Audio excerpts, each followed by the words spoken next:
다양한 정보와 감동이 있습니다. 안녕하세요. TV이유 다정다감입니다. 과거에 비해 생활 환경과 먹거리가 풍족해지면서 삶은 풍요로워졌지만 우리 건강에는 적신호가 켜지고 있는데요. 특히 최근 20, 30대 젊은이들을 중심으로 증가하고 있는 질환이 있다고 합니다. 바로 염증성 장질환인데요. 알즈남 김비토리아노 아나운서도 이 염증성 장질환에 대해서 들어본 적 있으신가요? 네, 안녕하세요. 알고 싶은 지식을 전해주는 남자 알즈남 김빅토리아노입니다. 염증성 장질환, 저는 그래서 장염 정도인가라고 생각을 했었는데 오늘 방송을 준비하면서 알아보니까 장염도 만성, 급성 이렇게 나눠져 있고 특히 염증성 장질환이 말씀하셨다시피 젊은 층에서 굉장히 많이 발생을 한다고 했거든요. 젊은 층의 대표 주자로서 오늘 좀 제대로 알아봐야 되겠습니다. 네, 오늘 의학 알지 시간에는요. 대전 성모병원 소화기내과 강상범 교수님과 함께 환자들에게 도움이 될 만한 정보들 자세하게 알려드리도록 하겠습니다. 교수님 어서 오세요. 반갑습니다. 안녕하세요. 네, 교수님 저는 장이 우리 몸에 엄청난 역할을 한다는 걸 이번 방송을 준비하면서 다시 한번 알게 됐는데 장은 우리 몸의 소화 기능뿐만 아니라 면역 기능까지 담당을 하고 있다고요. 네, 혹시 히포크라테스 들어보셨죠? 네. 예, 히포크라테스가 예전에 이런 말 했다고 합니다. 모든 병은 장에서부터 나온다.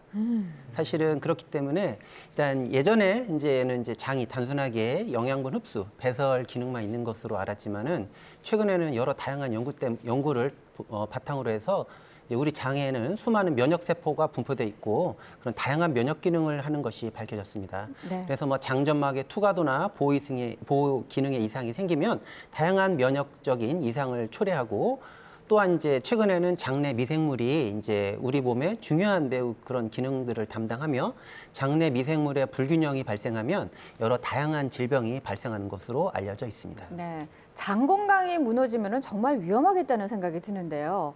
사실 저는 장과 관련된 질환 하면은 많은 분들이 대장암 혹은 장염 정도를 떠올리실 텐데 염증성 장질환 대체 어떤 질환인지 자세히 설명을 좀 해주시죠. 네.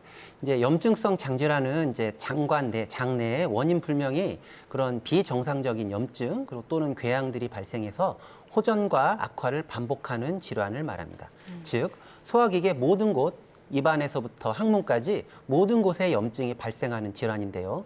아직까지 안타깝게 완치가 없습니다. 그래서 평생 질병을 조절해 가면서 지내야 됩니다. 그래서 문제는 적절한 치료가 되지 않는 경우에서는 영구적으로 회복이 불가능한 다양한 합병증이 발생할 수 있기 때문에 네. 빨리 진단, 조기 진단과 조기 치료가 매우 중요한 질병이라고 할 수 있겠습니다. 네, 소화기관 모든 곳에서 염증이 생긴다고 해주셨는데 그렇다면 이 장에 염증이 왜 생기는 건지 어떻게 생기는 건지 저희가 화면으로 준비를 했습니다. 화면 함께 보시죠. 장의 염증은 어떻게 생기는 걸까요? 외부에서 세균이나 바이러스 등의 항원이 들어오면 이에 대응하기 위해서 우리 몸의 면역세포들은 활성화가 됩니다. 이때 호중구나 대식세포와 같은 백혈구들이 몰려와서 외부 항원들을 공격하는데 손상된 부위에 염증 반응이 나타나게 되죠. 외부 항원이 제거되면 염증 반응은 사라집니다. 하지만 염증이 사라지지 않고 계속 진행되면 장 조직을 손상시키는데 이게 바로 염증성 장질환입니다.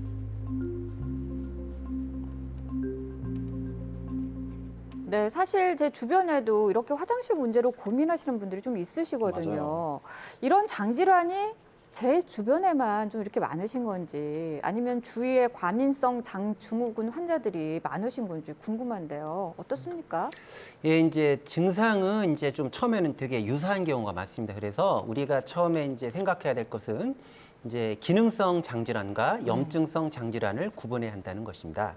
그래서 과민성 장증후군 많이 들어보셨죠? 이런 네. 이제 과민성 장증후군으로 대표되는 이런 기능성 장질환은 전 인구의 거의 한 10% 이상에서 발생하는 그런 이제 기능성 질환인데요. 이건 생명이나 이런 거엔 지장이 없고 단지 불편한 그런 것들 뿐입니다. 그래서 궤양성이든 염증성 장질환이든 기능성이든 초기 증상은 복통, 설사, 변비 비슷합니다. 그래서 이제 증상만 가지고는 초기에 이제 구분하기는 쉽지가 않고 하지만 염증성 장질환에는 만성적인 복통, 설사, 혈변이나 체중 감소 등의 어떤 기질적 질환을 의심할 수 있는 이런 증상들이 있습니다. 네. 두 번째로는 이제 염증성 장질환 환자분들이 국내뿐만 아니라 전 세계적으로 이제 매우 증가되고 있다는 것입니다. 원래 이 병은 서양에 많은 질환이었지만 이제 우리나라도 이제 식생활이 서구화되기도 하고 여러 이제 항생제를 많이 투여하기도 하고 그렇게 또 다양한 생활 패턴이 이제 변화가 되게 되죠. 그렇기 때문에 어떤 이제 그것 때문에 유병률이 증가된 것으로 이제 우리가 생각할 수 있겠습니다. 또한 이제 뭐 환자뿐만 아니고 여러 국민들이 이제 질병에 대한 관심도가 매우 높아져서 이제 빨리 병원에 와서 진단율이 이제 조금 더 높아진 것도 그 이유로 이제 생각할 수가 있겠습니다. 네. 네, 이렇게 염증성 장질환을 앓으시는 분이 많다는 말씀을 해주셨는데 제가 알지남으로서 좀 분석을 해봤거든요. 실제로 국내 건강보험심사평가원 자료를 좀 분석해 보면요, 이 궤양성 대장염 그리고 크론병 이 두 개가 염증성 장질환의 대표적인 질환인데 이 환자가 2010년 대비해서 2019년에 그러니까 10년 새 약 2배 증가했고요. 질환별로 보면 궤양성 대장염 환자는 2010년에 28,162명이었고 2019년엔 46,681명, 그러니까 약 1.7배나 증가를 했습니다. 특히 크론병 같은 기간 환자 수가 12,234명이었는데 24,133명으로 약 2배나 증가했다고 하네요. 네.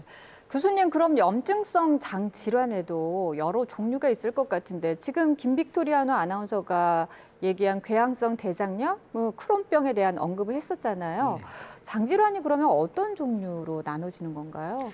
예, 이제 염증성 장질환은 이제 장의 염증을 일으키는 다양한 만성 질환을 의미하지만 임상적으로는 크게 이제 크론병과 궤양성 대장염으로 구분할 수가 있겠습니다. 네. 근데 좀 큰 문제라고 한다면 지난해 일반인을 대상으로 염증성 장질환에 대해서 조사를 했는데 응답자에서 무려 66%가 염증성 장질환에 대해서 잘 모른다고 답을 했다는 겁니다. 그만큼 뭐 증상은 있지만 이러다 말겠지 혹은 난 원래 장이 좀 예민해서 뭐 그런 편이야 하고 쉽게 넘기는 분들이 많으신 것 같아요. 네. 적을 알고 나를 알면 백전백승이라는 말도 있는 것처럼 아무래도 이 질환에 대해서 자세히 알면은 치료하는데 도움을 받을 수 있을 것 같은데요. 김빅토리아노 아나운서가 네. 화면을 또 준비를 했다고요. 그렇습니다. 우리 몸속에서 이 염증성 장질환이 어떻게 생겨나게 되는지 이번에도 화면을 준비했거든요. 함께 보시죠. 염증성 장질환 중 궤양성 대장염의 특징은 대장에만 병변이 생긴다는 것입니다.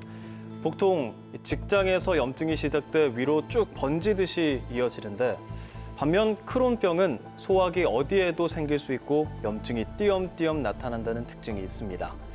대장은 점막층, 점막하층, 근육층, 장막층으로 구성이 되어 있는데요. 궤양성 대장염은 주로 점막층과 점막하층에 생기는 데 비해서 크론병은 점막층에서 장막층까지 모든 층을 침범해서 깊이 파고들고 극심한 복통이 따르게 됩니다. 네, 교수님, 사실 크론병이라는 게 예전에는 잘 몰랐던 질환이잖아요. 아무래도 장 건강을 위협하는 요소들이 점점 많아지고 있다는 느낌이 드는데 실제로도 그런가요? 네, 그렇습니다. 네. 네. 그래서 이제 우리나라에서는 1980년대부터 이제 환자들이 증가하고 있는데요. 염증성 장질환은 유전적 소인, 그리고 면역학적 소인, 환경적 소인, 장내 미생물의 불균형이 모두 관여해서 발생한다고 합니다. 우리나라에서도 서구화나 산업화에 의한 식생활 변화, 그리고 흡연, 항생제 등의 어떤 환경적 요인이 가장 중요한 원인이라 생각되고 있습니다. 네, 그렇기 때문에 저희가 이 질환에 대한 공부를 좀 더 철저히 해야 될 것 같은데요. 크론병과 궤양성 대장염 어떻게 구분할 수 있을까요? 이제 크론병이란 이제 소화관 어느 부위에서 이제 궤양이 발생하는 그런 질환을 얘기하고 있습니다. 그래서 주 증상으로 이제 복통, 그리고 설사, 그리고 발열, 체중 감소, 만성 피로 등의 이런 다양한 증상들이 나타나는 질환입니다. 이제 소아 청소년에서 이제 크론병이 발생되는 경우도 있는데요. 네. 그런 경우에서는 이제 애들이 키가 자라지 않는 성장 지연도 같이 나타날 수가 있습니다. 네.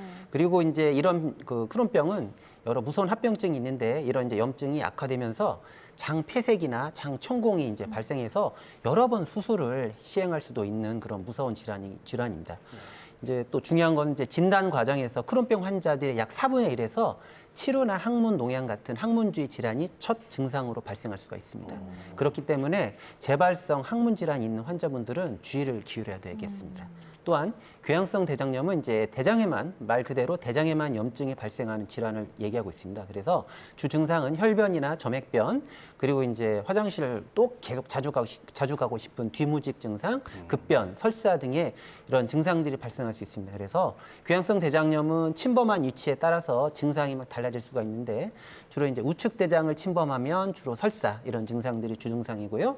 직장과 이제 구불혈장 왼쪽 이제 장을 침범을 하면 혈변이나 점액변, 잔변감, 급변 같은 이런 증상들이 발생할 수가 있겠습니다. 네. 네. 그런 좀 증상을 참고해서 어떻게 예방해야 하는지 많이 알아봐야 할 것 같은데 그렇다면 궁금한 건 아까 전에 유전적인 소인이 있다고는 말씀을 해주셨는데 그렇다면 이게 유전병인 건지 혹은 나중에 어떤 생활 습관으로 인해 발생하는 건지도 좀 궁금하거든요. 네. 방금 말씀드렸듯이 이제 이런 병이는 유전성 그리고 면역학 그리고 환경적 소인이 모두 이제 복합적으로 작용을 합니다.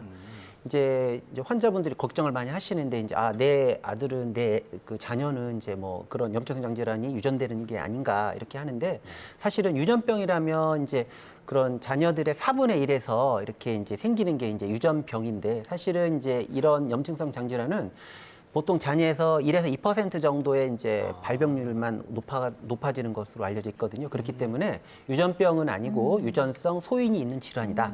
이렇게 말씀드릴 수가 있겠습니다. 네. 그렇다면은 이런 질환들은 어떤 검사를 통해서 우리가 확진을 받고 또 치료를 받을 수 있는지도 궁금하네요. 이제 진단이 이제 어렵습니다. 일단은 염증성 장질환은 한 종류의 검사법만으로는 진단이 어렵고 그렇기 때문에 혈액 검사, 여러 다양한 대변 검사, 그리고 중요한 대장 내시경 검사, 그리고 하면서 조직 검사도 물론 네. 하겠고요. 그리고 CT나 MRI 같은 영상학적 검사 이런 것들의 모든 이제 그런 많은 검사들을 이제 종합해서 시행한 다음에 이런 이제 전문가가 이런 소견들을 이제 종합하고 분석하고 판단해서 진단할 수가 있습니다. 네. 이제 그 중에서 대장 내시경 검사는 이제 염증성 장질환뿐 아니라 여러 그 다양한 대장 질환의 이런 이제 감별을 위한 가장 기본적인 검사가 되겠습니다. 그래서 평소에 이제 복통, 설사, 혈변, 체중 감소 등의 이런 것들이 이제 이상 증상인데요. 이런 증상이 있으면 대장 내시경을 좀 하시는 것을 권장해 드리고요. 뿐만 아니라 이러한 증상들은 염증성 장질환뿐 아니라 최근 증가되고 있는 이제 대장암의 초기 증상일 수 있기 때문에 이런 증상들이 있을 때는 꼭 대장 내시경을 받으셔라라고 말씀드릴 수가 있겠습니다. 저희가 아까 방송 시작하기 할 때 말씀하신 게 이 원인을 잘 알 수 없다고 하셨잖아요. 그렇다면 원인을 잘 모르면 크론병이나 궤장성 대장염 같은 경우에는 완치도 좀 어려울 수 있겠네요. 일단 이제 원인이 확실하진 않지만 그런 이제 현재까지도 여러 다양한 그런 연구들이 이제 활발하게 이루어져 있고 그다음에 이제 그렇기 때문에 아직까지는 이제 염증성 장질환을 완치시킬 수 있는 그런 치료약은 없지만 네.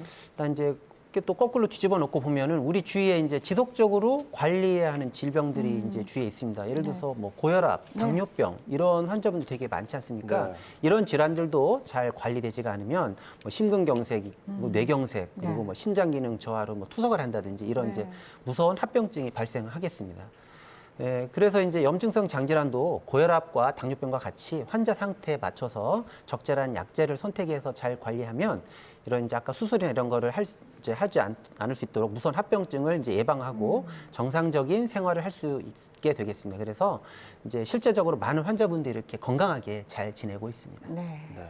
그리고 최근에는 이 생물학적 제재라는 새로운 치료 방법을 통해서 뭐 치료하시는 환자분들도 많이 있다고 들었거든요. 그렇기 때문에 어떤 게 새로운 방법인지 많은 분들이 궁금해하실 것 같습니다. 화면으로 준비했거든요. 함께 보시죠. 우리 몸에 세균이나 식이항원이 들어오면 면역세포인 대식세포, T세포 등이 활성화됩니다. 이때 염증 매개 물질인 TNF-알파라는 단백질이 분비되죠. 이 TNF-알파는 수용체와 결합해 염증을 만드는 물질로 염증성 장질환 환자들은 이 물질이 늘어나 있습니다. 바로 이 TNF-알파와 염증 유발 수용체가 결합하는 걸 막는 게 생물학적 제재라는 것인데요. 이미 생긴 염증을 가라앉히고 새로운 염증을 생기는 것 역시 차단해서 염증성 장질환 치료에 도움을 주게 되는 새로운 방식입니다. 오늘 이 시간 염증성 장질환에 관한 다양한 궁금증 해결해보고 있는데요. 알진한 김빅토리아나 아나운서. 네. 자, 오늘도 많은 분들이 사연을 주셨다고요. 그렇습니다. 오늘도 많은 분들이 이렇게 사연을 주셨는데 염증성 장질환에 대해서 궁금해하시는 분들이 상당히 많은 것 같거든요. 시청자 여러분들이 보내주신 이 사연 제가 읽어보겠습니다. 먼저 첫 번째 사연, 공주시에 사시는 20대 남성분께서 보내주셨네요. 안녕하세요. 저는 대학교에 다니는 학생입니다. 고등학교 시절엔 변비로 고생을 좀 했는데 대학에 와서는 설사를 자주 하고 있습니다. 친구들에게 놀림을 당할 만큼 화장실을 자주 가는데 이러면 염증성 장질환을 의심해야 하나요? 라고 했습니다. 이게 아무래도 좀 생활 습관 때문에 그런 것 같은데 교수님 이거 의심을 해봐야 되는 걸까요? 이제 설사와 복통이 이제 염증성 장질환의 대표적 증상인 것은 맞습니다. 하지만 이런 증상들은 이제 과민성 장증후군 같은 이제 기능성 장질환에서도 흔히 발생되는 증상이기 때문에 이것만 가지고는 이제 염증성 장질환을 의심할 수는 없습니다. 염증성 장질환은 증상이 만성적이고 이제 너를 띠는 경향이 있고 체중 감소, 혈변, 항문주의 질환, 야간에 이제 특히 이제 자다가 깬다든지 네. 통증이나 설사 때문에 이런 증상들이 동반될 때에는 의심할 수가 있겠습니다. 하지만 초기에는 이제 구분이 잘 되지 않기 때문에 이 지속되면 꼭 소화기내과 전문의의 진료를 보시는 것을 이제 권해드립니다. 아무래도 좀 증상을 확인해 보고 병원에 가는 게 가장 좋을 것 같습니다. 네. 좋습니다. 다음 사연 바로 알려드리도록 하겠습니다. 두 번째 사연은 대전 서구에 사시는 30대 여성분께서 보내주셨네요. 몇 년 전부터 크론병으로 고생하고 있는 30대 여성입니다. 화장실 들락날락하는 것도 또 음식을 가려 먹는 것도 굉장히 힘든데 청천벽력 같은 이야기를 하나 들었습니다. 염증성 장질환 환자는 대장암에 걸릴 확률이 높다는 겁니다. 정말 제가 이대로 완치가 되지 않으면 대장암에 걸리게 될 수도 있을까요? 라는 사연입니다. 교수님 저도 이런 얘기 들어는 본 것 같거든요. 관련이 좀 있는 걸까요? 예, 관련이 있는 건 맞습니다. 하지만 이제 이런 증상들은 이제 이게 염증성 장질환이 걸렸다고 하더라도 그 염증성 장질환 환자는 이제 건강한 일반인보다 이제 대장암 발생 위험이 이제 보통 한 2배에서 3배 정도 증가된다고 알려져 있는데요. 이제 모든 염증성 장질환 환자가 그러한 것은 아니고요. 이제 장의 염증이 조절되지 않고 지속된 채로 8에서 10년 정도 지난 후부터 그때에서 비로소 대장암 발병률이 증가되는 것으로 이제 알려져 있습니다. 그래서 적절한 치료를 받아 장의 염증이 조절만 잘 된다면 대장암의 발병률은 일반인과 같게 되겠습니다. 네. 전반적으로 이야기를 좀 들어보니까요. 이 생활 습관의 변화가 이 질환을 악화시키는데 어느 정도 영향을 미친다라고도 알 수 있을 것 같은데 우리가 보통 이럴 때 녹색 채소를 좀 많이 드세요 뭐 이런 맞아요. 얘기도 하잖아요. 장질환에 특히 좋다고. 네. 실제로 영향이 있을까요?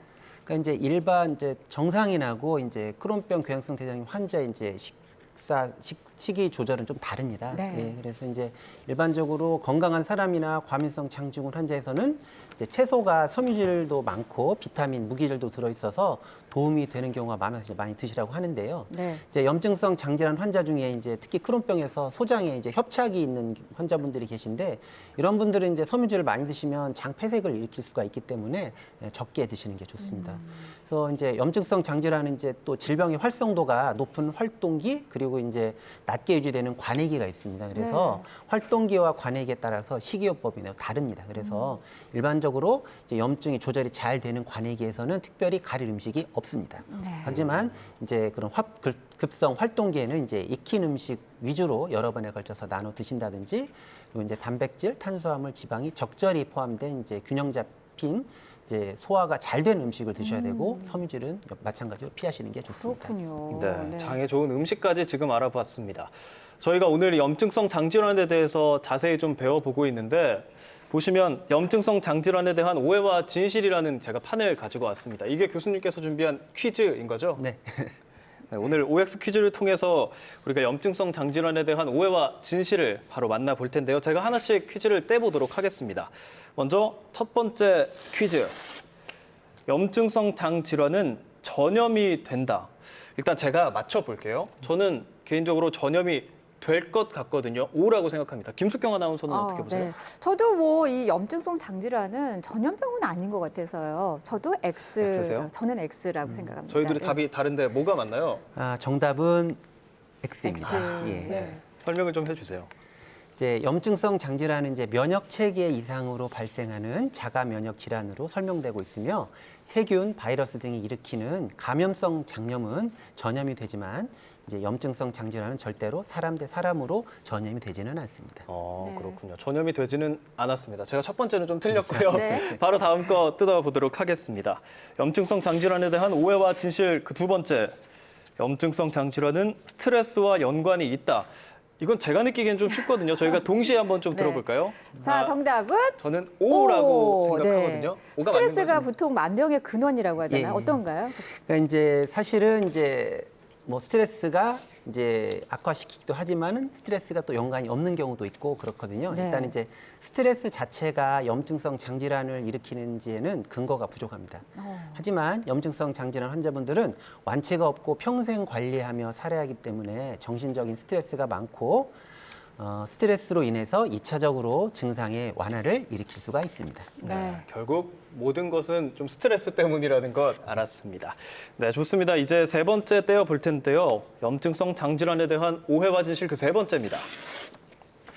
염증성 장질환 환자도 유산균을 섭취해야 한다. 일단 제가 먼저 맞춰볼게요. 저는 유산균을 매일 아침 좀 챙겨 먹고 있거든요. 이게 만약에 아니라고 하면 조금 억울할 수도 있을 것 같아서 저는 O라고 생각합니다. 네. 김숙경 아나운서는 어떠세요? 저는 사실 그전엔 유산균을 먹지 않았는데 오늘 방송을 준비를 하면서 유산균을 급하게 구매를 해서 먹었어요. 그래서 그러셨어요? 저도 정답은 O가 아닐까. 네, 예. 저희 둘 다 O거든요. 정답은 뭔가요? 정답은 저는 X로 하겠습니다. 아니, X요?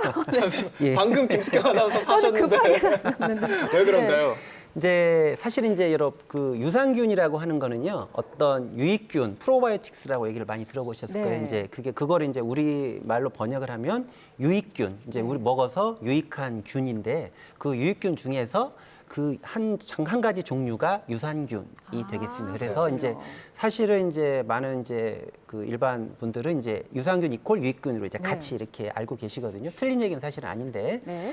이제 근데 이제 저희들은 이제 의사이기 때문에 이제 과학자이기 때문에 어떤 에비던스 베이스드로 이제 어떤 근거 논문이나 이런 걸 보고 이제 판단을 하거든요. 그래서 염증성 장질환 환자들 중에서 이제 궤양성 대장염 이제 몇몇 균주가 좋은 효과를 보인다는 연구가 있습니다. 하지만 이제 크론병에서는 아직까지도 이제 그런 어떤 뭐 유익균, 유산균을 줬을 때 뭐 크론병이 호전된다 이런 이제 근거가 부족합니다. 그래서 이제 이건 개인차가 많이 다르거든요. 왜 그러냐면 나의 장내 미생물 환경이 다르고 이제 우리 김빅태 아나운서님 이제 숙경 아나운서님 다 이제 장내 이제 미생물이 다르기 때문에 네. 이런 균주를 먹었을 때 효과를 보는 사람도 있고 효과가 그냥 없이 아무 증상의 개선 또 없는 사람도 있지만 오히려 악화되는 사람도 있거든요. 그래서 그렇군요. 이제 개인차가 이제 크기 때문에 이제 그걸 조절해서 이제 잘 이제 해야 됩니다. 이게 좀 개인에 따라서 염증성 장질환은 다르다는 건데 그래도 영양제처럼 먹는 거는 좋은 거죠? 그러니까 이제 일반인에서 이제 프로바이오틱스를 드셔서 이제 증상 개선이 있고 그런다면 뭐 네. 쭉 꾸준히 드시는 거 괜찮습니다. 네. 네. 좋습니다. 혹시나 이거 김숙경 아나운서 반품해야 되나 싶어서 하나 여쭤봤습니다. 네, 오해와 진실 네 번째 마지막 만나보도록 하겠습니다. 염증성 장질환의 경우 수분 섭취는 좋지 않다. 저는 좋을 것 같거든요. 저는 X라고 생각합니다. 네. 김숙경 아나운서. 근데 수분을 또 많이 먹어서 아까 말씀하신 이 염증성 장질환에 나타나는 증상 중에 하나가 설사잖아요. 네. 수분을 너무 많이 먹으면 또 설사를 자주 하게 되지 않을까요? 그래서 저는 좀 X로 골라봤습니다. 이건 정답은 어떤가요? 예, 정답은 X죠. X예요? 예, 네. 예. 이게 이제 질문이 이제 좋지 않다로 질문을 그러니까 하니까 저는 O네요. 예, 그러니까 예, 이제 예. 마찬가지입니다. 이제 수분 섭취는 당연히 이제 권장을 합니다. 네. 예, 이제 당연히 좋고 염증성 장질환 환자분들 특히 급성기에서는 이제 탈수가 될 가능성이 많기 때문에 일단 수분 섭취를 이제 권장을 해 드립니다. 예. 네. 자, 이 염증성 장질환 환자들의 경우에는 철저한 생활 습관의 변화도 어떻게 보면 또 중요할 것 같은데요. 네. 우리가 어떤 것들을 좀 잘 지키면 이 장질환을 잘 관리를 하거나 혹은 예방할 수 있을지 궁금한데요. 네. 이제 가장 중요한 건 이제 증상이 없어도 잘 병이 조절이 돼도 이제 정기적으로 병원을 방문하고 치료약제를 잘 드시고 유지해야 합니다. 네. 정기적인 다양한 추적 검사도 필수입니다. 그리고 이제 과도한 음주를 피하고 이제 반드시 금연을 해야 됩니다. 그리고 적절한 운동 그리고 균형 잡힌 식습관을 가져야 합니다. 그래서 염증성 장질환 또한 다양한 감염의 위험성이 높으므로 여러 예방 접종을 꼭 시행받아야 합니다. 그리고 가장 중요한 거 마지막으로 내가 병을 이겨낼 수 있다는 자신감과 긍정적인 자세를 갖는 것이 매우 중요합니다. 네, 알겠습니다. 자, 오늘 마지막으로 교수님께 환자들에게 꼭 전하고 싶은 말씀이 있으시면 한 말씀 해주시죠. 네, 이제 제 진료실로 이제 환자분들, 보호자분들이 이제 처음 이제 진단받으러 오는 분들이 계신데요. 이제 처음에 진단이 딱 내려지면 매우 낙담하고 슬퍼하는 경우가 많습니다. 그래서 매우 많이 안타깝고요. 네. 하지만 이제 이럴 때일수록 긍정적인 사고가 필요하다고 생각합니다. 주위에 고혈압이나 당뇨 환자분들 정말 많이 계신데 이분들도 병을 완치시키기 위해서 약을 드시는 건 아니죠. 네. 그래서 의사들이 완치시킬 수 있는 병이 몇 개 안 된다는 말도 있습니다. 비록 완치는 아직까지 어렵지만 좋은 약제들이 개발되었고 지금 현재에서도 개발되고 있습니다. 그래서 좌절하지 마시고 또한 방심하지 마시고 네. 인생은 마라톤이지 않습니까? 네. 마라톤이듯이 내가 건강해야 하고 싶은 일들을 내가 마음껏 할 수 있기 때문에 꾸준히 일희일비하지 마시고 지내셨으면 합니다. 교수님의 아주 희망적인 말씀 감사드립니다. 오늘 성모병원 강상범 교수님 모시고 염증성 장질환에 대해서 이야기 나눠봤습니다. 오늘 나와주셔서 감사합니다. 고맙습니다. 네, 김빅토리아나 아나운서도 고맙습니다. 네, 고맙습니다. 네. 자, 다음 주 이 시간 의학 RG에서는요, 난청 어지러움증에 대해서 알아보는 시간 갖도록 하겠습니다. 궁금하신 점은 저희 다정다감 홈페이지 시청자 게시판에 올려주시거나 아래 번호로 연락 주시면은요, 저희가 정성껏 답변해드리도록 하겠습니다. 저희가 준비한 소식 여기까지입니다. 함께해 주신 여러분 고맙습니다. 편안한 저녁 시간 보내세요.